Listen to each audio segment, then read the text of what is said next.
आजकल कई क्षेत्रों में घोंघा की परेशानी देखी जाती है, जिसको इंग्लिश में सेल कहा जाता है।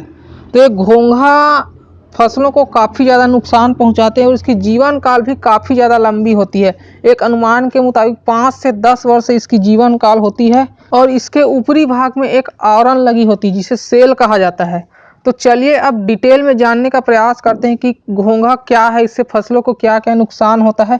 उससे पहले जो हमारे नए किसान वीर चैनल को सब्सक्राइब करना बिल्कुल भी ना भूलें और पास में आ रही घंटी भी जरूर दबाएं। घोंघा फाइलम मोलस्का के अंतर्गत पाए जाने वाले शाकाहारी जीव में से एक है, जिसका शरीर एकदम मुलायम होता है और इसके ऊपर में सेल लगी होती है, आवरण लगा होता है और ये गैस्ट्रोपोडा भी कहा जाता है। घोंघा ज़्यादातर खाली ज़मीन, पानी में, घास के मैदान में देखने को मिलता है और यह फसलों और सब्जियों को धीरे धीरे खाकर नष्ट करता है, इसलिए इसको फसलों में रोकना काफ़ी ज़रूरी हो जाता है। और इसका जीवन काल भी काफ़ी ज़्यादा लंबा होता है, जो कि 5 से 10 वर्ष तक होता है और कई वैज्ञानिक इसका जीवन काल 20 से 25 वर्ष भी बताते हैं। जो इसके बाहरी आवरण लगी होती है, उसका आवरण का भी काफ़ी ज़्यादा महत्व होता है। अगर इसके बाहरी आवरण अगर नष्ट हो जाते हैं, टूट जाते हैं, तो ये घोंघा जल्दी मर भी जाते हैं, जिंदा नहीं रह पाता। अब बात करते हैं घोंघे का वर्गीकरण। घोंघे को 2 भागों में वर्गीकृत किया गया है, एक जलीय और दूसरा स्थलीय। तो जलीय प्रजाति का घोंघा ज़्यादातर पानी में देखने को मिलता है और पानी में पाए जाने वाले स्नेल घोंघा सांस लेने के लिए बाहर आते रहते हैं और कई घोंघों में क्षमता होती है कि वो पानी के अंदर भी सांस ले सकते हैं। और दूसरा आता है स्थलीय घोंघा, जो नाम से ही स्पष्ट हो रहा है, स्थल में रहने वाले, जो खाली ज़मीन, घास के मैदान, पेड़ आदि में देखने को मिलता है। अब बात करते हैं घोंघे का शरीर कैसा होता है। तो हमने पहले ही आपको बता दिया है कि घोंघे का शरीर काफ़ी ज़्यादा मुलायम होता है और इसके बाहरी क्षेत्र में, मतलब इसके बाहरी भाग में आवरण लगे होते हैं, जिसको सेल कहा जाता है। वैज्ञानिकों का मानना है कि घोंघा में काफ़ी ज़्यादा प्रोटीन और जिंक की मात्रा पाई जाती है और इससे पुरुषों और महिलाओं के लिए खाना काफ़ी ज़्यादा फायदेमंद होता है। और जिसकी फर्टिलिटी कमज़ोर होती है, उसके घोंघा खाने को बोला जाता है, जिससे फर्टिलिटी इंक्रीज होती है। तो यह एक दवाई के रूप में भी उपयोग किया जाता है, इसलिए कई क्षेत्रों में घोंघों को मारकर खाया भी जाता है। अब तीसरा पॉइंट आता है कि हम घोंघों को कैसे मारें, घोंघा मारने की दवा क्या क्या है।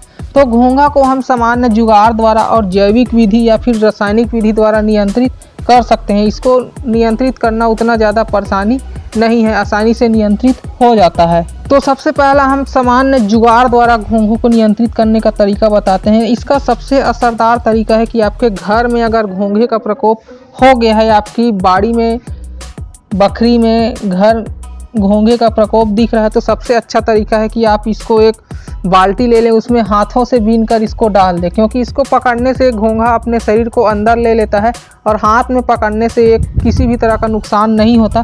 तो एक एक करके आप बाल्टी में बीन कर इकट्ठा करके बाहर फेंक सकते हैं।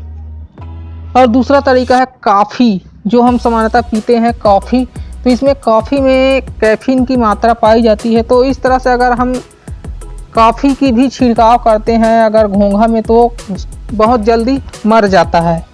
तो एक बार हम कॉफ़ी बना लें उसे और कॉफ़ी को ठंडा करके हम घोंघों में छिड़काव कर सकते हैं, जिससे घोंघा पर नियंत्रित किया जा सकता है। और तीसरा जुगाड़ है कि जहाँ घोंघा हो गया वहाँ मुर्गी, जीवित मुर्गी को भेज दे जो खाने लायक होते हैं। तो जीवित मुर्गी को अगर हम उधर क्षेत्र में डाल देते हैं, तो ये घोंघों को बीन बीन कर खा डालते हैं, जिससे घोंघा ख़त्म हो जाता है। तो ये तरीका भी काफ़ी ज़्यादा अच्छा है, जिसे कई लोग अपनाते भी हैं, क्योंकि चिड़िया खाने वाली चीज़ है, तो ये घोंघों को बीन बीन कर खा डालता है। रासायनिक विधि द्वारा नियंत्रण, अब हम घोंघों की रासायनिक विधि द्वारा नियंत्रण की विधि बताएंगे, क्योंकि घोंघा का शरीर काफ़ी ज़्यादा कोमल होता है और ये फाइलम मोलस्का के अंतर्गत आते हैं। तो इसको नियंत्रित करने के लिए हमें मेटाल्डिहाइड 2.5% पेलेट का उपयोग करना चाहिए, जो बाज़ार में अलग अलग कंपनी के द्वारा बनाई जाती है। और इसकी सबसे बड़ी अच्छी कंपनी की दवाई आती है, जो स्नेल किल के नाम से आता है, जो PI इंडस्ट्रीज़ द्वारा बनाई जाती है, जो कि अच्छी खासी कंपनी है, जो 1 किलो के पैक में उपलब्ध होता है। इसका छिड़काव आप घोंघों में कर सकते हैं। इसके अलावा घोंघों को नियंत्रित करने के लिए कीटनाशक में फेरिक सोडियम EDTA का इस्तेमाल कर सकते हैं, जिससे घोंघों को नियंत्रित किया जा सकता है। अब आखिरी पॉइंट पर आते हैं कि घोंघे के बारे में रोचक तथ्य, इसके बारे में इंटरेस्टिंग फैक्ट जानने का प्रयास करते हैं। तो घोंघे की सबसे बड़ी रोचक बात यह है कि यह धीमी गति से चलने वाले जीवों में से एक है जो सेल या खोल में बंद होता है, और ये चलने के लिए धीरे धीरे अपने खोल से बाहर आती है और चलने लगता है, और जैसे ही कोई डर का आभास होता है ये अपना शरीर खोल के अंदर ले लेता है। इनकी भोजन की बात करें तो ये पूरी तरह से शुद्ध शाकाहारी जीव होता है जो मिट्टी, पत्ते और फूल को ज़्यादातर खाते हैं। घोंघा की सबसे बड़ी परेशानी यह है कि एक छोटे जीव के रूप में पाया जाता है, इसी कारण इन्हें सांप, पक्षी, मेढक, छिपकली, चूहा इनका आसानी से खा जाते हैं, मतलब इसका शिकार बन जाते हैं। घोंघे के बारे में एक और रोचक बात यह है कि इसका शरीर काफ़ी ज़्यादा कोमल होता है, लेकिन इसके बाहरी शरीर में एक कठोर आवरण पाया जाता है जिसे सेल कहा जाता है। इससे इसके पूरे शरीर की रक्षा होती है।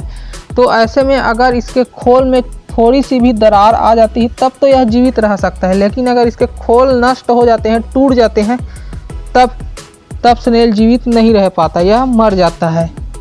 और इसकी एक और रोचक बात यह है कि घोंघा बिना भोजन के लगभग 1 सप्ताह तक जीवित रह सकता है। स्नेल की और रोचक बात यह है कि यह फसल को नष्ट करने का इसका सबसे बड़ा कारण यह है कि इसके मुंह में जीभ के अलावा बहुत सारे छोटे छोटे दांत होते हैं।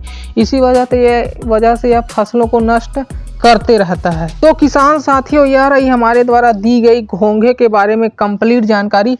अगर आपको आर्टिकल फार्म में और डिटेल में जानना चाहते हैं तो आप हमारी वेबसाइट www.farmbhumi.com पर जा सकते हैं। वहां आप इसके और अच्छे से डिटेल में जानकारी ले सकते हैं। वैसे हमने डिस्क्रिप्शन बॉक्स में भी इसका लिंक दे रखा है।